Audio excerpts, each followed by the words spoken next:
In the beginning of our board and trains, we want to solidify clean kennels. So working in positive reinforcement, we're using existential food. So here's an example that we have Rex and we have Yoda. We have two French Bulldogs. One is 4 months, the other one is 6 months. They have a little bit time apart. Rex picks up on it very well and Yoda is learning to pick up on it. So the idea is to build an advantage. If I come to the kennel and the kennel is clean, you have the opportunity to get your existential food to eat some yummy food. If I come to the kennel and the kennel is dirty, that you did pee, you did poop in it, then we're gonna go for a walk and things like that, but you're not gonna get fed right away. So now I'm building a consequence. And in positive reinforcement, when the dog is not listening to you, the consequence is you withhold food and you ignore the behavior. So I want to encourage clean kennels, and now let's check on if this method is working or not. We have a Pro Easy tab, and since they're puppies, they really don't need to get that much. So I already scaled out what they're supposed to get. I'm gonna make a video on that, and that would be for Yoda, and this would be for Rex.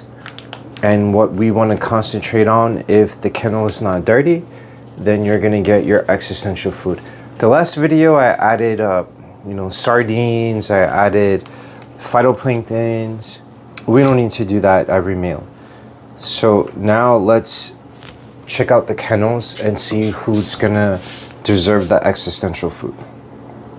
So now we're checking Rex if he has a clean kennel, and yeah, no messes whatsoever. Problems. He picked up on the training pretty quickly. So we mark it and give existential food. There you go for having a clean kennel. Now let's go to pup number 2. Let him enjoy that. Let's check on Yoda. And Yoda has a clean kennel. Yay! So we're gonna mark it. She's a puppy, so she doesn't really know. So we put that in there. That's gonna be her reward for having a clean kennel. And we're just checking right now. Gonna give her some water and things like that in a sec. The idea here is to encourage clean kennels. And in positive reinforcement, we're working with existential food. When I come to the kennel and there's no mess, there's no pee, there's nothing like that, I encourage and I mark that behavior and I give existential food, and I want to encourage that. Now, me marking the behavior when I come to any of the puppies that I do have, if I see that the kennel is clean, I mark it. It could be food, it could be praise, it could be engagement, it could be playing with toys, it could be going out for a walk. All of that is going to increase the likelihood that the kennel and that behavior of keeping the kennel clean is going to happen again. Now, naturally, dogs don't really like to pee or poop where they live at because it attracts predators to the den and they like to go outside. But for people that maybe are off schedule, they have a puppy, they're trying to get the dog to go outside and not to pee and poop in the house, this could be a really good tip.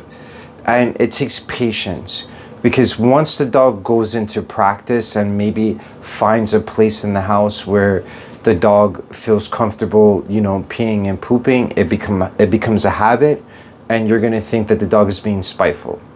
So in my other video, I did show you guys the black light. Just in case, you turn all the lights off, you look with the black light, and that's going to show you more or less where the dog is frequenting and may or may not misinterpret that that's his spot versus going outside. So dog trainer Rob, any questions you have, leave them in the comment section. And the purpose of the video is just to give some tips or a different shine of light on potty training.